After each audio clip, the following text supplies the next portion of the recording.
Good morning, everyone. Welcome to our Thursday webinars. My name is Bonolo Modise, and I'm definitely a familiar face to many of you. Thank you so much for joining us this morning. I'm so excited to introduce our guest this morning, Esther Mukumbo. She's also known as S on the Twitter financial streets. Esther is she's passionate about financial finance, and she's also passionate about sharing her investment journey with those around her. You know, she wants to constantly inspire and encourage those around her to take their finances seriously. Esther is a co-founder and director of Malkia Invest, which is a female-owned investment company. She works in the development finance industry. She's not only a beautiful and incredibly smart investor, she's a wife and she's a mom. You know, she's a mom of two, and like the list is long. Esther is, I get goosebumps just, you know, having to introduce her and talk about her. She has an academic background in microbiology, biotechnology, business administration, and a master in development finance. True, Esther is certainly a powerhouse, and I'm not sure about the rest of you, but I certainly want to know more about how she does it, you know, how she still manages to keep her finances healthy. So without wasting any further time, I'm going to introduce Esther. Esther, welcome, and thank you so much for joining us. Hi, Bonolo. Thank you so much for introducing me. I'm so happy and excited to be here. I love personal finance. I love sharing my investment journey with everyone. And I really just enjoy keeping on and doing what I can. So thank you for having me, Bonolo. We are very excited. I've been looking forward to this day since the beginning of the week. Esther, tell us, how has being a mother influenced or impacted the way you see investing, your relationship with investing? I think before I became a mother, I was very focused on me, myself, and my siblings. Being a mother has helped me refocus my energies in terms of investing, because now I know that it's just not for me, but I'm also creating something for my kids, something that, you know, will outlast or outlive me and will actually help my kids and give them a stepping stone in starting their own personal journey in whatever they choose to do. So I think for me, coming from being single, where I was just focused on myself, and being a mom and knowing that, you know, what I do will echo through my kids, has given me the drive to keep going and start this investment journey for myself and for them. So I think the key question is, how did you start? How did you start you spoke about you were single and it's all about you, and now you've had kids, and now you need to start considering them and their future. How did you start? So from microbiology and biotechnology to investing, what's the secret, if any? I think for me, so having come from a science background, I got into banking. So I started, my first job was in banking, and I sort of got a sense of, you know, how people keep money, how people take debt, what people do with their money. So that gave me a really good grounding. And then as I progressed as a working professional, I started realizing that I was always into the now, you know, get my salary, spend it. And before month end, the first 2 weeks after month end are great. After payday, it's great. Then 2 weeks before payday, I'm literally down in the dumps because my cash has run out. And I got tired of always being broke, of always looking for petrol money 2 weeks before payday. So I decided, you know what, I needed to take charge of my finances. I needed to start looking and reading, investing in my knowledge, in how do I get information about investing and saving. And I'll never forget, I was sitting in a radio. I was sitting in my car on the radio, and I heard the story of super saver Julia, who started investing in 2006. And I was just intrigued by how over a period, just by investing a small portion of money over the last 10 years, she had accumulated so much. I think that sparked my interest to say, wait a minute, you know, my salary can have an impact. It doesn't matter how much I'm putting away, as little as 250 or 500, my money has purpose. My money has intention. I can sort of change my current financial situation by just changing a few things. So 3 years ago, I decided to start cutting out a few things in terms of my monthly budget. I remember saying I'll no longer do my nails every second week. I'll start doing my nails once a month, as an example. I will do my hair, instead of doing it, 2 to 3 times a month, I will do it just once a month. So just doing the small things on a monthly basis to ensure that I had extra money to start. And I started off slowly. I started off with 500 Rand, believe it or not. I started off with 500 and just started by investing in exchange traded funds. First of all, I first started saving. Sorry, let me take a step back. So saving, I started off by practicing on a monthly basis. If I could put 500 Rand away and get into that habit of putting 500 Rand every month and making sure that if I put it in at the beginning of the month, it's still there at the end of the month. That helped me build the habit of just leaving my money in a savings account for a little bit until from month end to the next month end. So practicing with that small amount and getting into that habit really helped me in terms of starting the savings journey first and then investing later on. Sure. It was easy for you to start or develop that habit. You know, they always say it's easy for you to start or adopt a habit than it is to lose it. Mm-hmm. So how would you describe your typical attitude when it comes to making important financial decisions? So I like to think of each financial decision as an opportunity cost, meaning if my money is limited, so if I do something with it, if I decide to, let's say, spend it on a pair of shoes, if I spend it on a pair of shoes, it means I'm foregoing something else. It's always either or, because my income or my resources are limited. So whenever I think of making a decision, I ask myself, could this money be better spent? So I'm very goal-orientated person.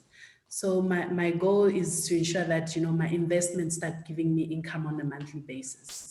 So whatever decision I make, it's always with that at the back of my mind to say, if I decide, for example, to treat myself, because it's all about delayed gratification.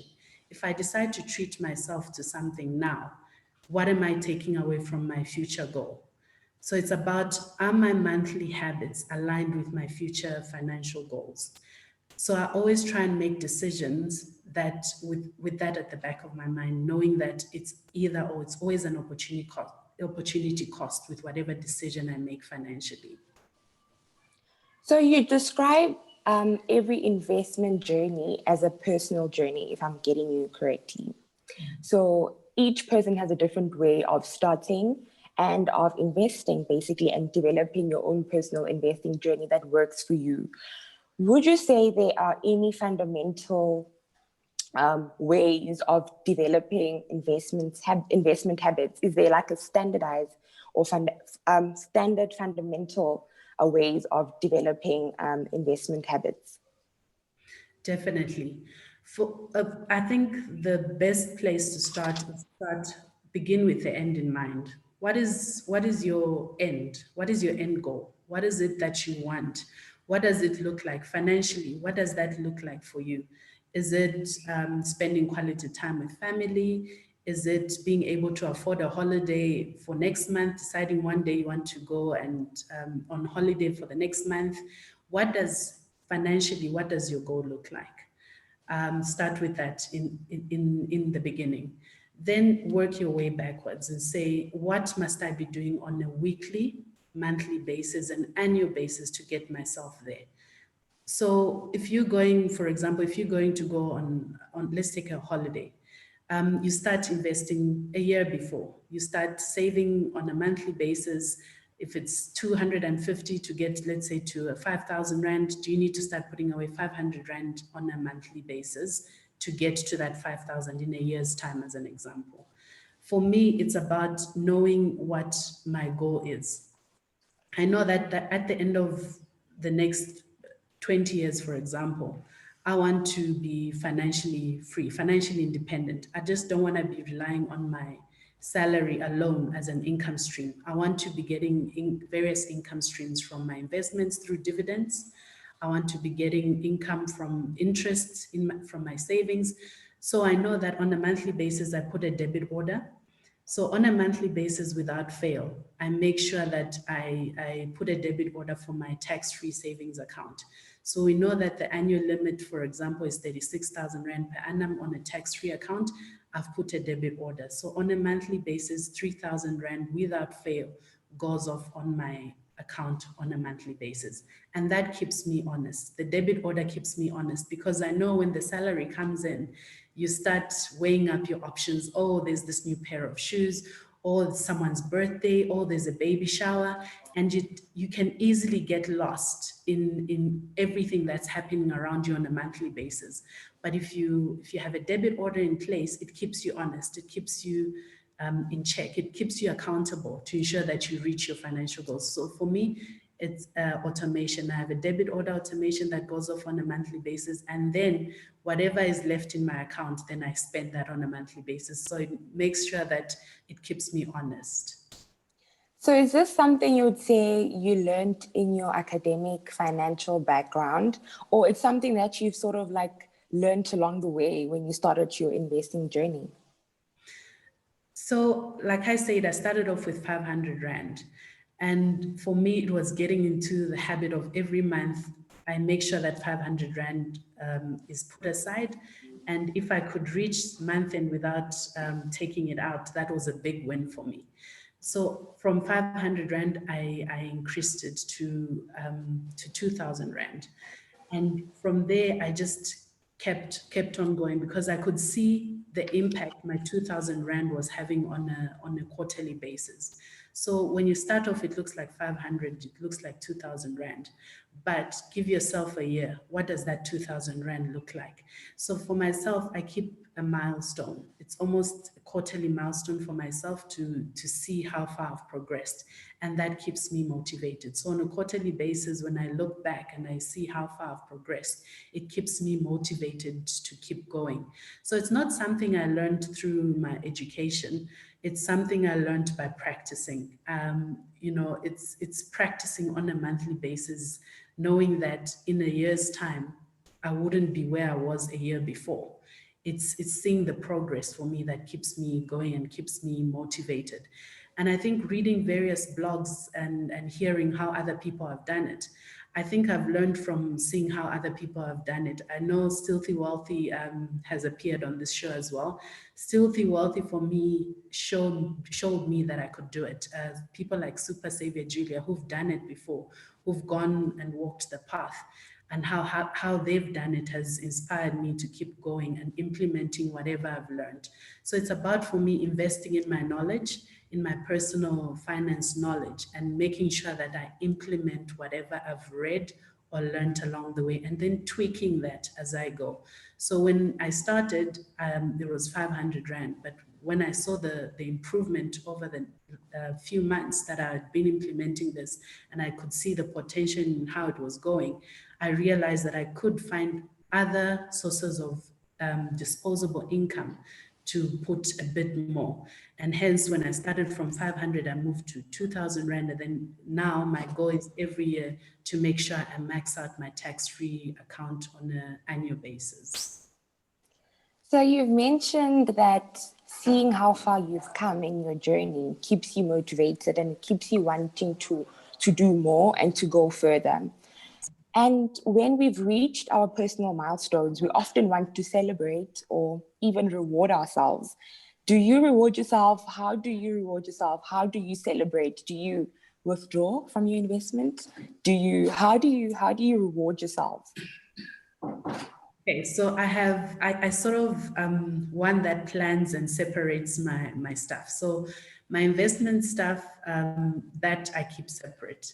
But I have a small fund, I call it my fund, where I put on a monthly basis. And if I meet my quarterly milestones, I take money from that fund account and I go out with my sisters, with my friends, we celebrate. We once a year, the family and I, to celebrate as well. If we've reached our milestone for the year, we go on a local trip. We go to Cape Town or, a safari. So that's how we celebrate our milestones and ensure that we stay motivated. I like spending time with my friends. So one of the ways I absolutely enjoy is going out with my girlfriends or my siblings to just celebrate and ensure that we're celebrating every milestone we get. I think Corona has shown us that, life is short. You have to enjoy when you can. It's just not about, long-term thinking in terms of investment. It's about also celebrating the small wins when you reach those milestones. So we often hear people say, you need to be patient, you need to think long-term.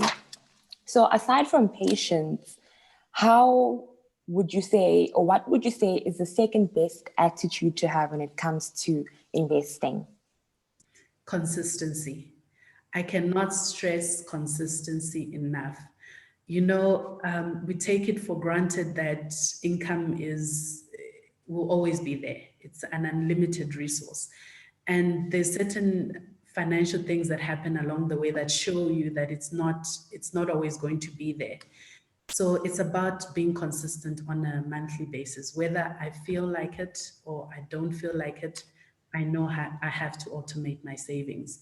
And life does happen. When life happens, I reduce the amount that I typically would put away. And then when life is really good, I go back right up. So for a month or two, if things are really bad, I then adjust that debit order. And then when in the next 2 months, when things stabilize, I make sure I go back. But I also have an emergency fund, which keeps me consistent so that I don't go to my investments to withdraw the money when life happens, because we know life happens. So I have a separate fund, which I also put on a monthly basis, consistently in parallel with my investments, so that when life happens, I then adjust, but continue doing what I do on a monthly basis, because we know Corona has shown us that, people have lost their jobs, people have had to adjust, and it's okay to adjust. But once in a while, when you can, just make sure you get back right up and stay consistent, because it's that consistency that will move you forward. You look back in a year or 2 years where you were, it's not where you are currently. And I've seen it in my own personal experience, where I've been consistent over the last, I started 3 years ago, but over the last 2 years, I've made sure that I've remained consistent in how, in making sure that my investments come first. Thank you so much for that. I often like to leave the questions at the end for the end of our session, but I think there's a follow-up question that ties in really well with my question. And the question is from Stanley. And Stanley wants to know, how do you keep your discipline in check? How do you not panic with your investments? So I like to check on my investments quarterly, or if I can, twice a year, because we know there's a lot of noise. There's always, this exchange traded fund is doing well, this share price has gone up, this has happened. And I have an investment plan. I build my investment plan and thesis around why I'm investing. And that keeps me sane when there's so much noise happening around me, because I know what the goal is. I know what my investment thesis is. I know, for example, there's a certain of my investments, there's a certain core that I keep, that I don't sell. It's death do me part sort of investments that I don't sell come what or may. And then there's those other investments around my, my investment thesis that I'm able to adjust and change maybe on an annual basis if I feel the need to, but knowing that there's a core that I will not change because it's what I've built my investment thesis or my investment plan around. I keep those no matter what. And then maybe twice or annually, I then check if my investment thesis or my investment plan is still relevant or not, and adjust it accordingly. So it's about having a plan that you stick to no matter what happens in the market or in the noise around you. And then having a little bit of flexibility on a smaller portion that you can chop and change on a biannual, annual basis. So that keeps me honest. Sure. Certainly taking notes and getting inspired and applying some of the few pointers that you've shared to my own personal investing journey. Would you say there are unhealthy investment habits? Because we talk a lot about the good, doing great, this is what you must do, this is how you must apply it. But is there such a thing as unhealthy investment habits? Yes. So when, like I said, life happens. It's when life happening, first of all, checking your investments too often. I think it's good to keep it, at the top of your mind, but constantly checking on your investments and seeing how they're performing. If one is down, it's in the red, you panic, and you tend to sell. So if you constantly checking on your investments and seeing red every other day or every other week, your emotions will get the best of you. And being emotional when making an investment decision and being emotional is what can derail you from your goal, because you're seeing red, you start panicking and you want to sell.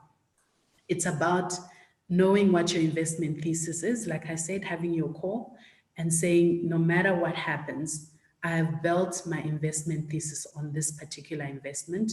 I'm not going to let it derail me.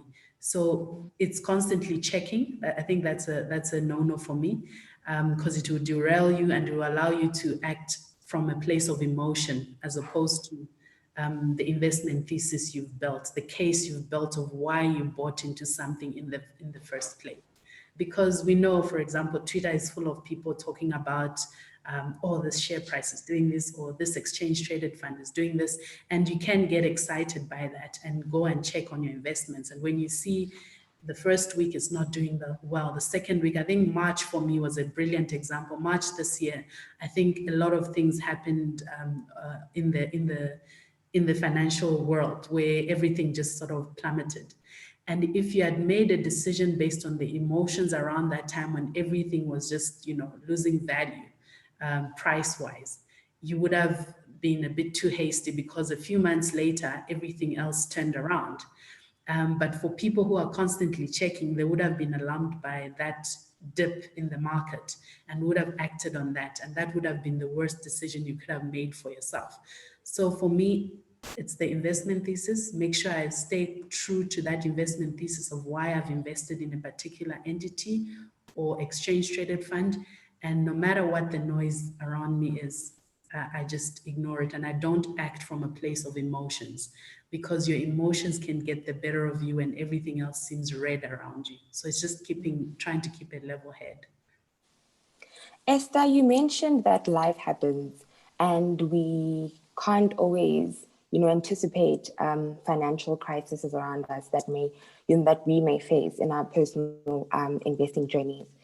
So Ongeziwe, like me, wants to know, how do you then bounce back from a financial crisis? For example, you say that you've been saving 500 Rand each month, but now you have to use all of that money that you used to invest for that period of months. So now, how do you bounce back the following month? Do you now invest double when times are good? How do you bounce back from a financial crisis?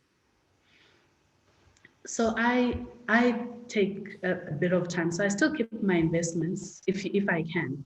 I still keep my investments, but what I do is adjust the amount. So if it's really a dire financial situation, I adjust the amount. So for example, for me, I've talked about this before on Twitter. I had an investment property that went south for me. So I had to carry the cost of the property or the monthly bond payments on that property because I didn't have a tenant. And that was strenuous on my finances. So how I did it is that I sort of reduced my amount that I was putting away in terms of my investments, but I still kept a certain portion investing and then adjusted the cash so that cash for me then becomes king. So instead of withdrawing, I kept my investments, but I just reduced the amount. So by doing that, I was better able to cope with the other financial burden of still keeping my investment property going whilst maintaining my investments. And that really helped me. So I cut out a few things in my personal budget and reduced my savings amount, but I didn't completely stop my investment journey. So take a month or two, depending on the financial impact. Assess the financial impact. Is it going to take a month? Is it going to take 2 months? Is it going to take 6 months? And then adjust accordingly. If you have to reduce the amount that you're putting away on a monthly basis or investing on a monthly basis, do that so that you give yourself a breather to deal with the financial burden that you have. In the situation where it's really bad and you have to really withdraw everything, withdraw and then maybe take a month or two to adjust financially, and then start again with a smaller amount. You can start maybe with 100 Rand, 250, 500 Rand, but make sure that you get back up in the next 5 months or 6 months when that financial burden is lifted. And for me, that's what I've done. And once it's sort of passed, I'll then be able to go back to the original amount that I've determined to invest on a monthly basis. You make investing seem like a simple and easy process, bouncing back and getting back onto the track. And we often think long term, it's not an overnight journey. Mm-hmm. So how would you describe long term? You have a child or you have children, and how would you describe long term to them one day? So in my head, it's anything longer than 10 years, 10 to 20 years. I have a long-term view of my investments for that period. So for me, anything longer than 10 years to 20 years, for me, that constitutes as long-term. I know the differentiating factor between savings and investing is that savings is something less than 5 years. Anything in the immediate term to 5 years is considered as savings, whereas anything over 5 years is considered as investing. But for me personally, I define it as anything over 10 years, 10 to 20 years. So I know that investing in my tax-free for me is a long-term thing. My goal is to make sure that on an annual basis, I max out my tax-free, and I don't plan on touching my tax-free investment money anytime soon. So for the next 5 to, longer than 10 to 20 years, I'll keep investing until I've maxed out my lifetime limit, which is 500,000. That is my goal. So I make sure that money that I'm putting there is money that I can't easily take out because I know it will affect my lifetime limit, as an example. So you have been investing for a while now. When you started investing with Easy, do you remember where you started? Do you remember what your first stock was? Yes. And in Twitter terms, who was your fighter? So at the time when I started, I think it was Discovery, if memory serves me correct. I think it was Discovery at the time and Standard Bank. So I really liked the two companies. I'd read a lot about the businesses and where they were going. And at the time, I was really excited by those two prospects, just in terms of banking and discovery, in terms of their new bank that they were going to launch. And I went gung-ho investing into them. As I went along, I then sort of refined my investment strategy. I sort of asked myself, what are the industries or what are the industries that I think have potential in the next few years? So then I sort of readjusted and went into exchange traded funds, because I realized that with Steinhoff, it was a bit of a scare to say, you could lose, the share price could sort of reduce at such a rate. So then I went and sort of refined my strategy, and I sort of went into exchange traded funds. And my two exchange traded funds that still to this day I keep, the Ashburton Global 1200, and I have Satrix Top 40 in there as well, and I have Process as well. I think those for me right now are my fighters at the moment that I keep in my arsenal investment portfolio. Those are my fighters. So I think we have a couple of questions from our viewers that I think we should answer. So we have a question from Leonard, and he's asking, you've mentioned that you have different investment accounts. Which can you say for you personally are your best accounts to, say, open for an emergency fund, a fund account, and so forth? Okay, so I look for the best for my savings, which is considered short-term funds. I usually look at the banks in terms of their savings rate and what interest rate they have on those accounts.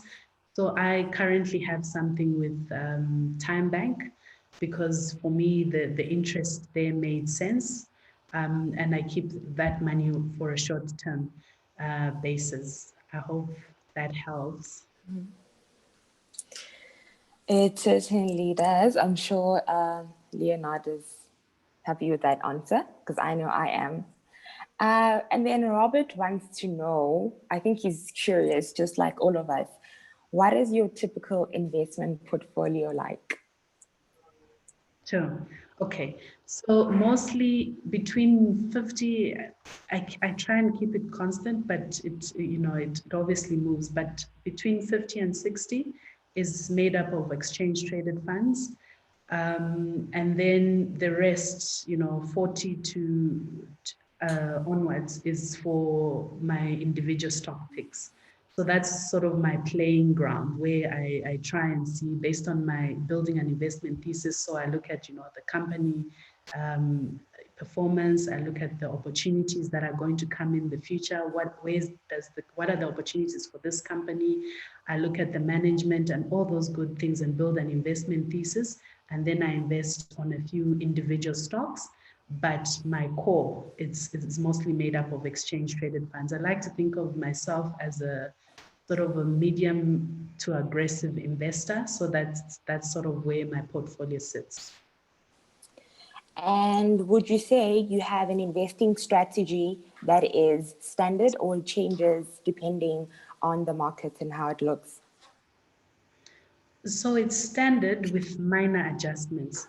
So I like, for example, there's a certain portion of my investment portfolio that I know is for dividends, and I invest in exchange traded funds or individual stocks that give me dividend, because I'm in the accumulation phase. I'm busy accumulating. I'm trying to accumulate and increase my portfolio value over time.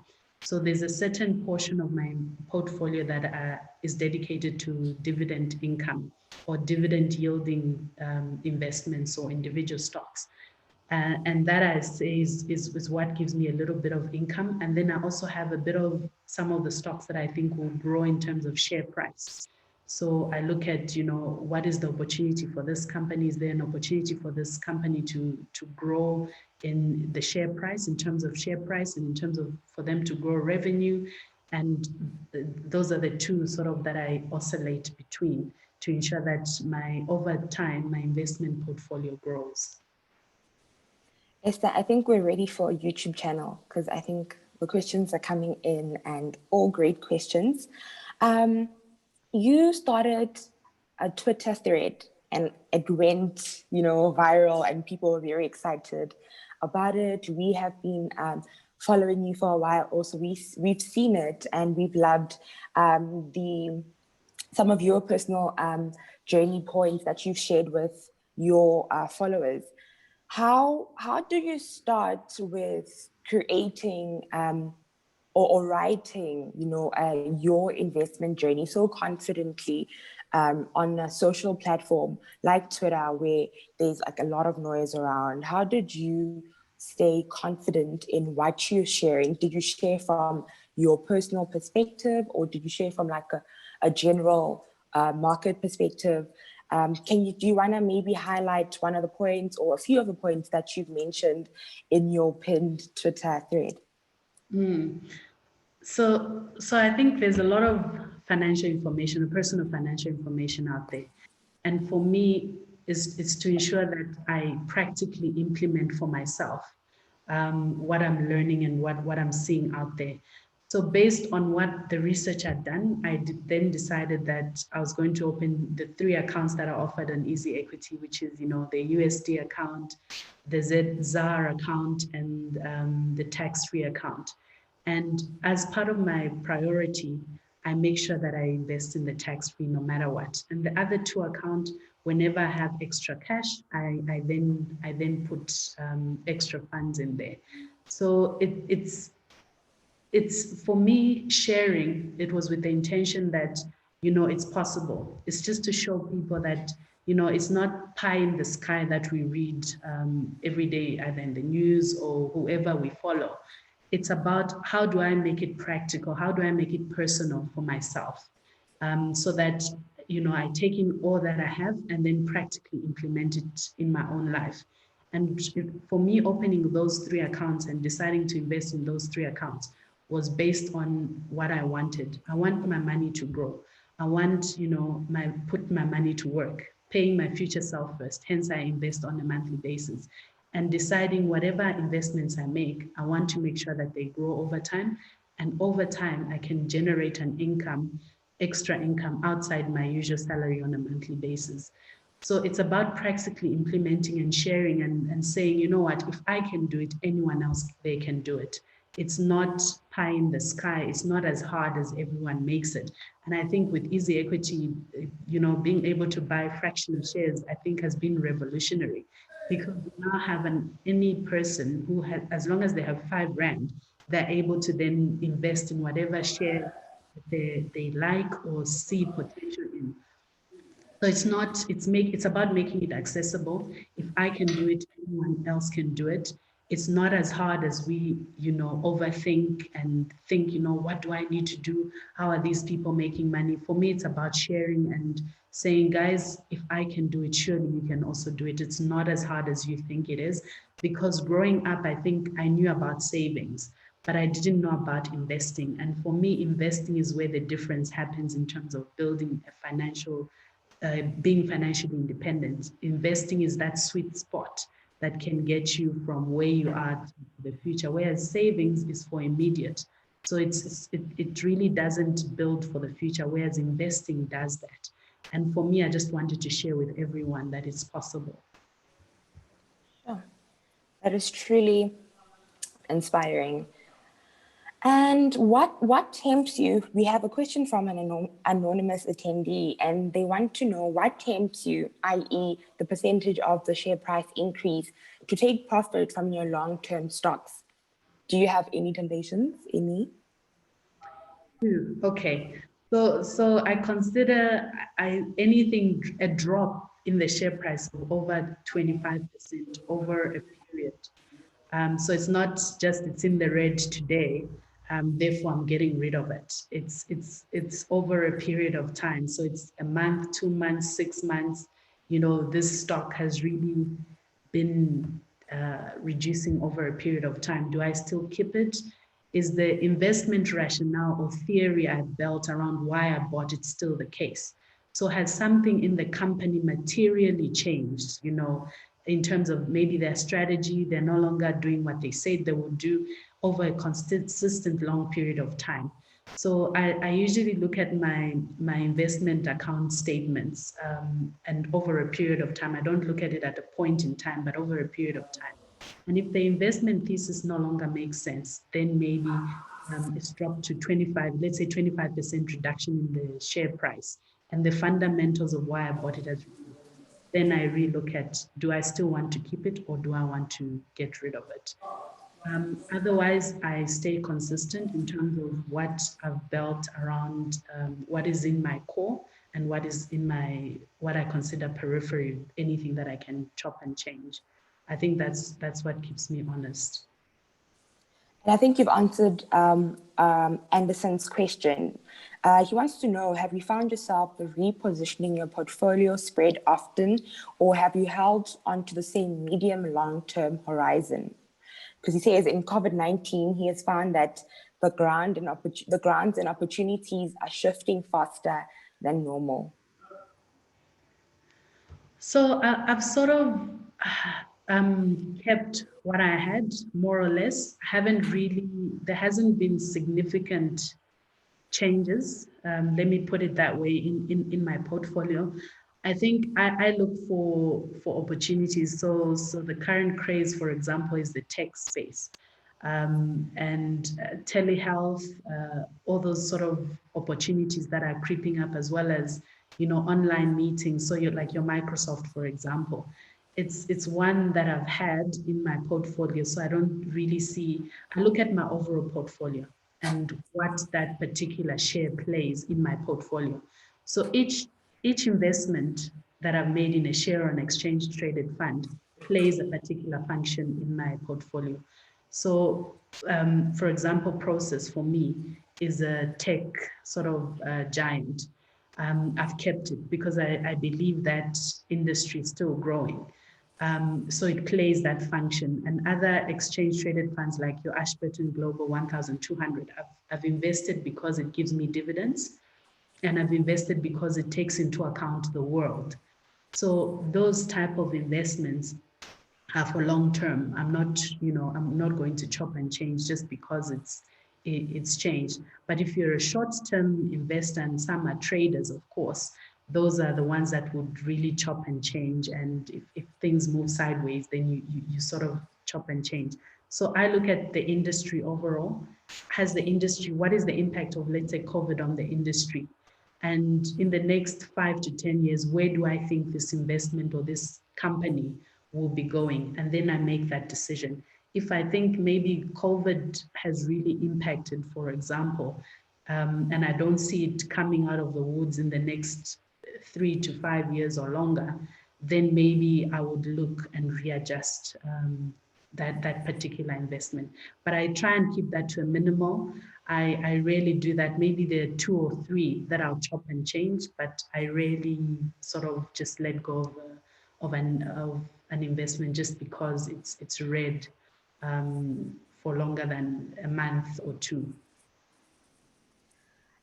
Esther, you have shared so much knowledge with us this morning, and you continue to do so on Twitter, and you continue to rep Easy all the time. Is there a burning question that you would like to answer, that you've been wanting to answer for this week? Are they highlighting or questions that you have been, keeping at the back of your mind to answer towards the end of this week? Any market news that you'd like to share with our viewers this morning? Any, sort of like concluding words from you? I think it's, build an investment plan. Ask yourself, what are my financial goals? What is the plan to get there? I always joke that everyone wants to be a millionaire until you ask them, what are you doing on a weekly, monthly, and annual basis to get yourself to be a millionaire? So build the plan, but implement the plan. If you implement the plan, you will definitely see changes happening. And I think for me, my journey to where I am now has been consistently implementing my investment plan and my investment goals of what I said I would do. So in the next 7 to 10 years, I want to reach R1 million. That is my goal. And I've broken it down to what do I need to be doing on a monthly basis. And for me, that means in my tax-free account on a monthly basis, I make sure I put that 3,000 Rand despite what happens. So it's just be consistent. Have a plan in mind, but break it down to monthly. What do you need to be doing on a monthly basis to ensure that you get there? And I think I'm excited by Easy Equity going into Australia. I think that for me bodes well, and I'm excited. And I can't wait to sort of start venturing and going into the Australia market. I've been watching and I've been listening to what is happening in the Australia and how you're developing as Easy Equities in Australia. I'm excited by it.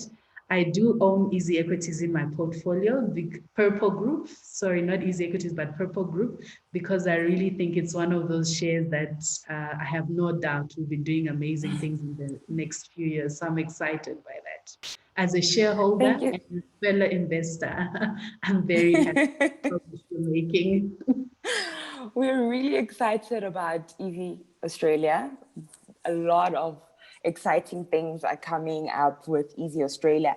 Do you think there's a difference between your offshore investment strategy and your, local investment strategies? Is there a difference, or do you sort of keep the same formula? I think there is a difference. So in my South Africa portfolio, I think I have a few minors in there, which I know are a bit high risk. So I have a few minors in my current ZAR account, but in my offshore, my USD account, I have stuff that is new, hip and happening. So I have, for example, a Livongo as an example, which is in the telehealth space. So I try and get more in the tech when it comes to my USD account, whereas the local, I look at what are the local opportunities in terms of exchange traded funds and, your top 40, your Satrix top 40 and your local miners. I think for me, that's sort of been my space, whereas my USD is more tech focused, the hip and happening, and I'm a bit more aggressive in my USD account than I am in my local one. Oh, that is some great insights. Esther, thank you so much. I know we could have this conversation the whole day. So exciting to chat about investment habits, how to develop good investment habits, and how to drop the not so good habits. Where can people find you? You share a lot. We've been following you for a while, but where can other people who have never seen your profile before or follow you on Twitter, where can they find you for more of your incredible investment journey advice? So I'm currently on Twitter at Mukumbo, Mukumbo. And then I've started a YouTube channel. It's fairly new. I have one video up so far. I'm hoping to do more videos on sharing my, my investment journey and my road to financial freedom. So on YouTube, I'm road with the number 2, financial freedom on YouTube. And I also have an Instagram account. So it's road2 underscore or slash financial freedom. And before we let you go and do amazing work on the Twitter streets and in what you do on your daily basis, we just quickly want to know, and this is a question we've had it a few seconds ago. Let me just try and find it again. I think we've lost the question.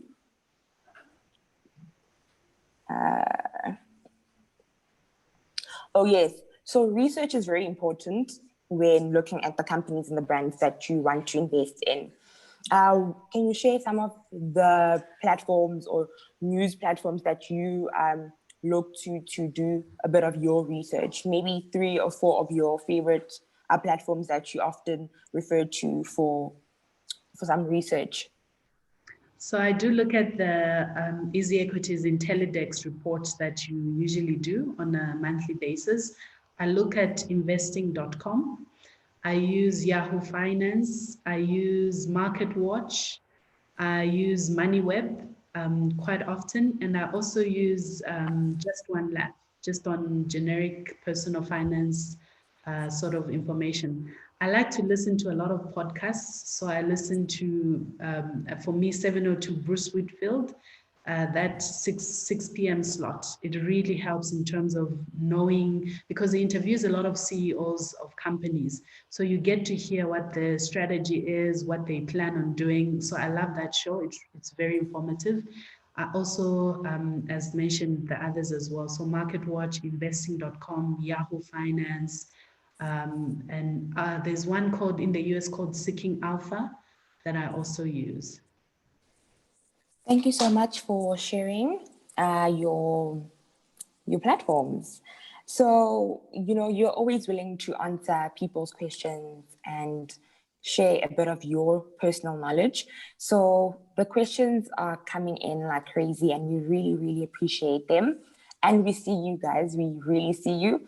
But because of time, we are going to hand over to you to do the work on Twitter, on your YouTube channel, on your Instagram to answer people's questions. And I'm sure you are more than willing to help them and offer your knowledge.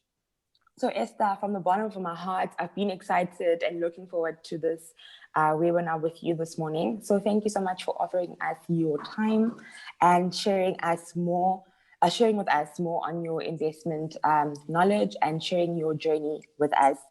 And yeah, that is it from me and Easy and Esther. So thank you so much, Esther. Have an incredible day. And thank you so much to everyone that has been sharing questions with us and just, staying tuned and joining us for this webinar. Thank you, Bonolo. Thank you so much, everyone. Cheers. Bye. Bye.